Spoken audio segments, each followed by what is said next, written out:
প্রতিযোগিতায় জিতে গিয়ে নিজের ভালোবাসার মানুষের নাম বলছে রায়ান। সম্পূর্ণ জানতে ভিডিওটিতে একটি লাইক করে দেখতে থাকো। গল্পের শুরুতেই দেখা যায় যে রায়ান খুব ভালোভাবে চাইছে সে যেই নাটকটা মঞ্চস্থ করতে চলেছে সেটা যেন খুব ভালোভাবে হয়ে যায়, কিন্তু তার মা মৌসুমী কোনোভাবেই অভিনয় করতে পারে না। তাই ডেকে নিয়ে এসেছে পরিতোষবাবু সেই ব্রততীকে, যাতে সে খুব ভালোভাবে অনুষ্ঠানটায় অনেকটাই ভালো অভিনয় করতে পারে। আর তাকে দেখেই মৌসুমী খুব রেগে যায় আর বলে, তাহলে আমি আর এই নাটকে কি করতেই বা থাকবো, আমার এখানে থাকার কোনো দরকার নেই।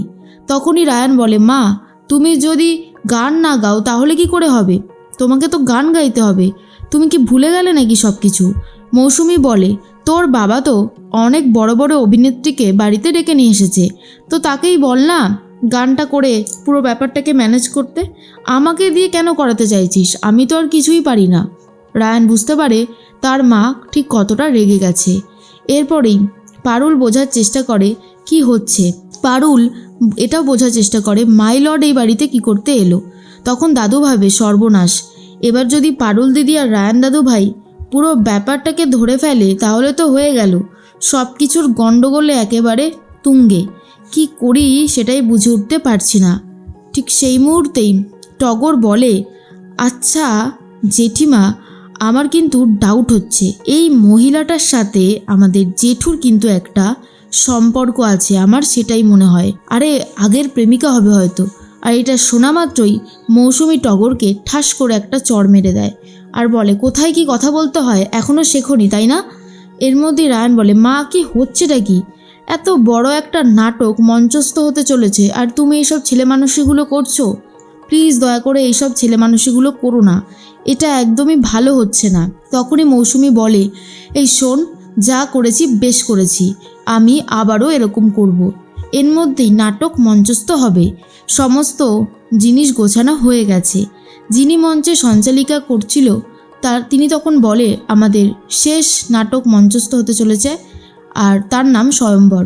এরপরেই অনিরুদ্ধ স্যার, পারুল, তারপর রুক্মিণী সবাই মিলে চলে এসেছে মঞ্চে। পারুলকে খুব সুন্দর একটা রাজকন্যার অভিনয় দিয়েছিল রায়ান, আর পারুল সেই অভিনয়টা ভীষণ সুন্দর করতে থাকে। যা দেখার পর রায়ান বলে, সত্যি পারুলের এই অভিনয় দেখে আমি তো নিজেই স্তম্ভিত, ও এত ভালো অভিনয় করতে পারে সেটা তো আমি আগে জানতাম না। এরপর রায়ান বাঁশি বাজাতে থাকে। রায়ান হচ্ছে রাখাল ছেলে আর পারুল হচ্ছে রাজকন্যা।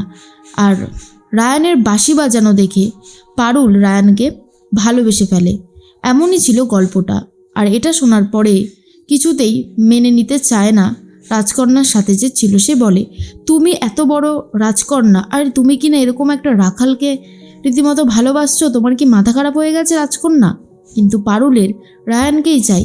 দর্শকরা মুগ্ধ হয়ে দেখতে থাকে। দাদু তখন বলে, জানো তো, ঠাম্মিকে বলে, আমি রায়ানকে আজকে নতুনভাবে চিনছি, ওকে দেখে আমার একটা জিনিস খুব মনে হচ্ছে, ও আমার মতন হলেও, জেদি হলেও, ওর ভাবনা চিন্তা আমার থেকে অনেক বেশি আলাদা। মেয়ে বা ছেলে কোনো কিছুতেই এই যে মেয়ে বা ছেলেকে আমরা আলাদা চোখে দেখি, এটা ঠিক না। সমানভাবে মেয়েরাও যেমন করতে পারে সব কিছু, ছেলেরাও পারে। তখন ঠাম্মি বলে, ঠিকই বলেছো, আর রায়ান দাদুভাই আমাদের সবার থেকেই আলাদা, সেটা বলার অপেক্ষা রাখে না। এর মধ্যেই পারুল আর রায়ান দুজন মিলে আবার আলাদা হয়ে যায়। মৌসুমী এখানে একটা গান করতে থাকে। সবাই মৌসুমীর গান শুনেও প্রশংসা করে আর বলে, সত্যি মৌসুমীও কিন্তু কোনো অংশে কম নয়, সে তার গান দিয়ে সবার মন জয় করে নিয়েছে, খুবই সুন্দর গান গাইতে পারে। এর মধ্যেই দেখা যায় নাটক প্রায় শেষ হয়ে গেছে। এরপরেই বিচারকরা ডিসাইড করতে শুরু করে কার নাটকটা সব থেকে সেরা শিরোপা পেতে চলেছে। রায়ান তো খুব টেনশন করতে থাকে আর তার থেকেও বেশি টেনশন করতে থাকে পারুল মনে মনে ভাবে, আজ রায়ান যেন জিতে যায় ঠাকুর, তাহলে ও ওর ভালোবাসার মানুষের নামটা বলবে। ওর ভালোবাসার মানুষের নাম শোনার জন্য আমি যে অনেক দিন থেকে অপেক্ষা করছি, এবার অন্তত অপেক্ষাটা পুরোক, আর ভালো লাগছে না। রায়ান কি আমার নাম বলবে নাকি অন্য কোনো বিটির নাম বলবে, সেটাই এখন দেখার বিষয়। কিন্তু রায়ান তো জিতে যায় ঠিকই, আর এরপরেই ঠিক করে পারুলের নামটা সে বলবে, কারণ সে তো শুধুমাত্র পারুলকেই ভালোবাসে, অন্য কোনো নারীকে নয়।